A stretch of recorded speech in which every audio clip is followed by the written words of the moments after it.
I will just explain how we collect the samskaras for the newcomers. If you have already done ASP, you might have been introduced to this idea, to this truth. How many of you coming first time without doing any ASP? Wow, big group. Then let me introduce.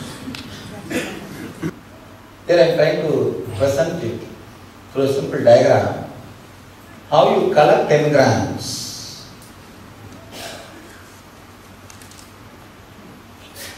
First, you see something through the eyes.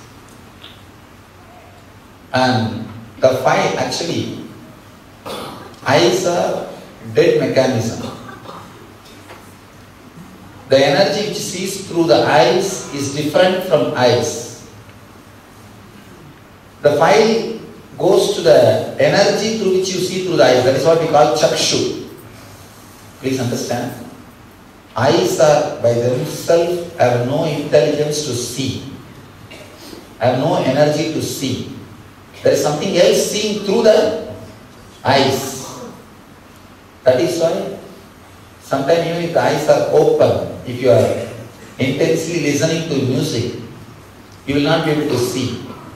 Or even if the ears are open, if you are intensely doing something else, you will not hear. Because the senses are different and the energy with which you are seeing is different. The energy with which we see is called chakshu. The whole file goes to chakshu. Chakshu sends the... Chakshu does an important process. Chakshu does the job of the digital signal processor, like in computers. How the signals are converted into digital file. Any data is converted to digital file. Same way, all the things you see is converted into a kind of a file with which you can do the inner process. The file is converted and it goes to memory. The file goes to memory where all your memories are stored. There the identification starts happening. Oh, this is not this, this is not this. For example, if you are seeing me now, eyes are seeing, through eyes you are seeing, the file goes to DSP, digital signal processor. There the file gets converted into signals, then it goes to memory. The memory starts analyzing, oh, this is not a tree, this is not an animal, this is not a stone, this is not this is not that. The analyzing goes on. Then the file goes to manas, mind, where the identification is done. Identification means, this is it, oh, he is a man, he is teaching meditation, he is wearing saffron robe. All this identification starts happening. Then the file goes to the ego, where the decision making happens. That is where the samskaras come into play.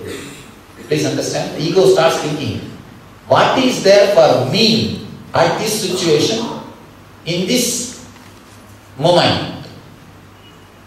Your ego starts deciding, should I sit here or not?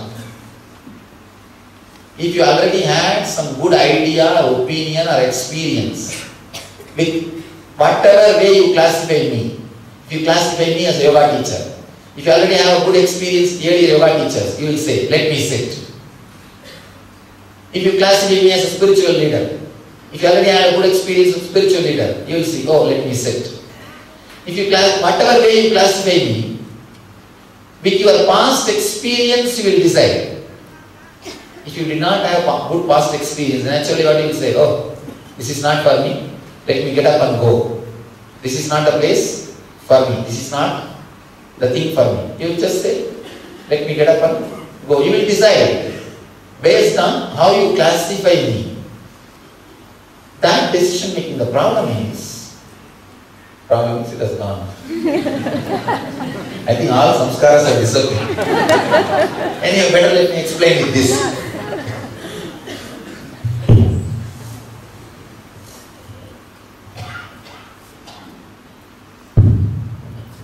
This is the area where samskaras stay. The file comes here. After the identification, it goes to ego. Ego responds. How it wants to respond, whether to sit and continue or to move out. When you take the decision, if it is like this straight, simple process, there won't be a problem. But the samskaras, engrams which sits here, perverts your decision-making process. For example, if you are heard by somebody who was wearing saffron cloth or white cloth, then immediately, for no reason, without logic, the same fear or the same suffering will come up. You can see many times. If you are hurt by somebody in beach, whenever you cross that beach, the same suffering will come up. That is what I call samskaras, unnecessary interference, which perverts your decision making. Unnecessary interference, which perverts your decision making, is what I call samskaras. Continuously, every decision you make is perverted, disturbed, interfered by the unnecessary samskaras. The samskaras which are not needed. This is the way continuously you are struggling with yourself. You are struggling with your samskaras. Let's start working on the first layer. The physical layer. One more thing I just want to tell you all. If you have any questions, if you are not able to understand some concept, or if you are not able to understand some word, usually all the Sanskrit words which I use, I give a translation. If you are not able to understand some word, some technical term or some concept, you can write as a question and put it. Surely I will answer, I will try to respond. The questions are mainly for the sake of in which plane you wanted to relate with me. See, the programs which I conduct are not the same. Don't think that the same thing I am repeating. There is no such thing as same thing I repeat. Maybe the meditation techniques will be same, but the way in which I present or the way in which the work happens will be dependent on the way in which you are able to relate, the amount of things you are able to receive. So your questions will clearly show me how you want to relate and how you are relating. It will add a lot more to the classes and sessions. So any question you have about the subjects I am talking, please write it and drop it in the question box. Better to avoid the questions which are not related to this subject, otherwise you will be wasting time. I have seen people asking, is Jyotisha true? Is Vastu true? Is there something called black magic? Wasting time. I always tell people ask me, is the stones have power? I tell them, if you are just believing some stone for your life, then your life is nothing more than a stone. Anyhow, there are some truths in Vastu because it's a great science, but the problem is in the modern day it has become a business and it has lost its sanctity and truth. That's the reason usually I tell people, bother about the Vastu, forget about Vastu. Bother about Vastu, and we don't have to waste the time in unnecessary questions. And one more thing, people ask just to show that they know. That's another big problem. Some big technical terms and big words they use just to show that they know or to get the attention. Please avoid that too. Anything directly related to the subject they are handling, I'll surely respond.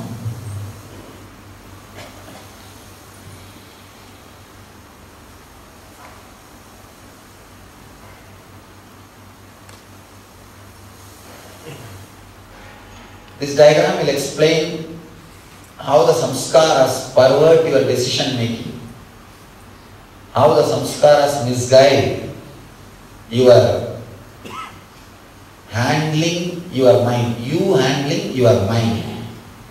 Because every decision, if it is perverted and disturbed, naturally your life will be moving towards more and more pain and suffering. So, understand about samskaras. Here I am just trying to present kind of how you have your 7 bodies. It's like a layer by layer. The more you go deeper and deeper, it will subtle and subtle. First, the outermost layer is this physical layer, the physical body which you are carrying. The second layer is prana, the breathing you do. Third layer is inner chattering, mind. The fourth layer is emotions. And the fifth layer is deep sleep, karana sarira, where all your engrams are silent but not dead. They are not active. The deep sleep engrams are not active, but they are not dead. They are coming, it's called in a seed form, causal layer. They are in a causal form, seed form, but they are not active. They call it karana sarira in Sanskrit. They are in causal form. And the 6th body is anma sarira, cosmic body. And the 7th body is nirvana sarira, the enlightenment body, enlightenment layer. We can say that the ultimate layer. So this is the way you are structured. Actually, we have put the circles because every layer you go inside, you go to the core of your being. You reach towards your being. The first layer. Let's understand a few things about the first layer. Physical body, the body which you are carrying with flesh and bones, is the first layer. The main engram which you store in this physical body is chronic fatigue, deep tiredness. Understand? Whether it is outer world or inner world, in both you will not be able to do anything if this deep tiredness continues. Chronic fatigue. People ask me many times, Swamiji, should I give up outer world to achieve the inner world? I tell them, it is idiotic just because of your deep tamas, your chronic fatigue, you are asking this question. There is no such thing as giving up or need to give up. To tell you honestly, the person who does proper exploration in the inner journey will gather so much of wealth around him because he knows from which plane to work. Understand? Not gathering wealth is not spirituality. Relax from that idea. Poverty is not spirituality. Then whole India would have been long before enlightened.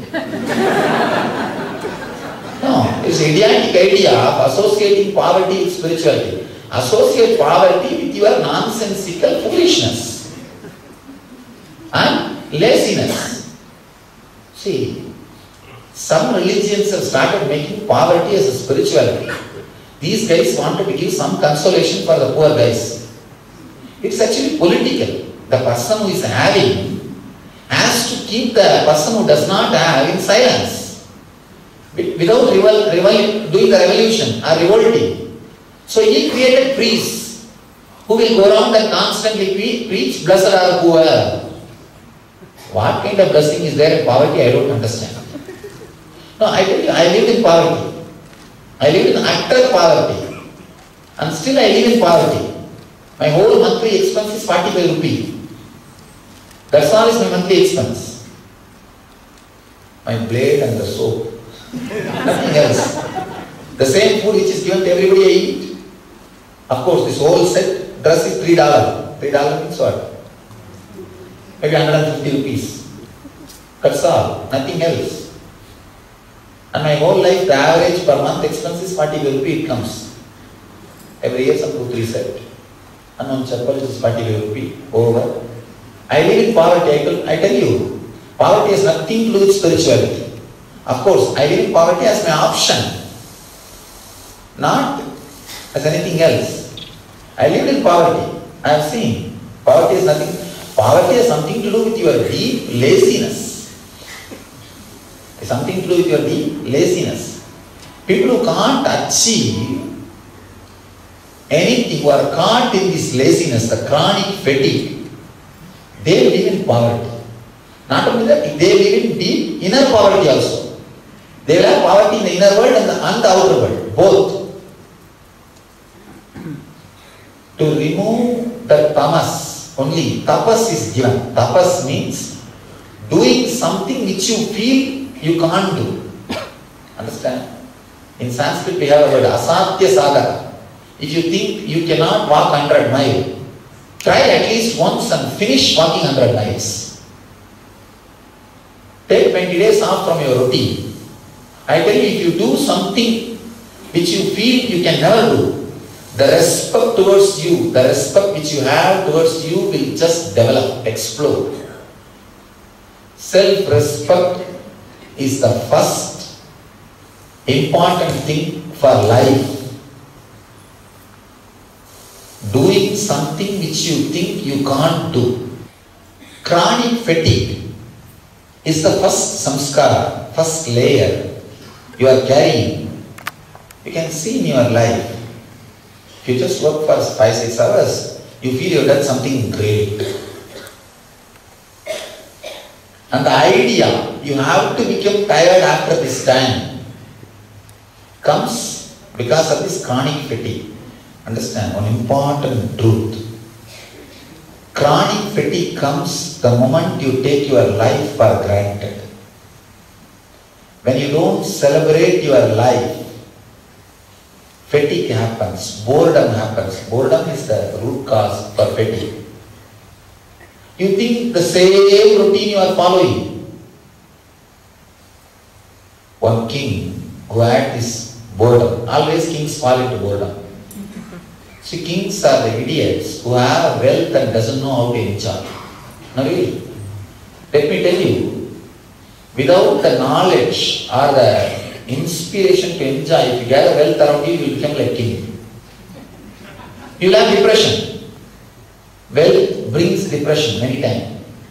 Whether it is poverty or wealth, the knowledge is the basic thing. Just few minutes ago I was saying, poverty is nonsense. Now I am saying wealth is nonsense. And what to do? Whether poverty or wealth, have the intelligence. Without intelligence, when the wealth gathers, it brings depression or boredom. One guy who is depressed like this, filled with boredom. When the boredom comes, naturally the chronic fatigue, you will not feel like moving out of the bed. I have seen people get out of the bed only when the sun reaches them through the window, not through east side, west side. They get out of their bed only when the sun touches them through the window. Chronic fatigue, tired of taking rest. Now you can see in your life many times. Why are you so tired? Oh, I took long rest. Human being is the only animal who is not fresh after rest. Really? See the calf, see the cat. That's why I live with animals.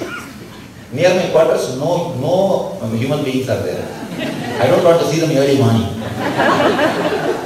Who want to see them early morning?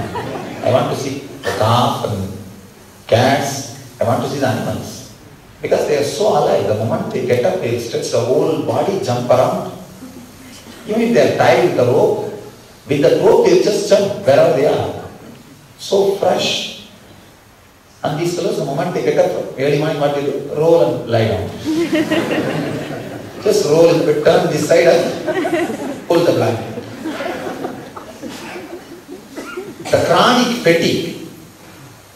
fatigue comes because you take the life for granted. Remembering death is a very powerful method.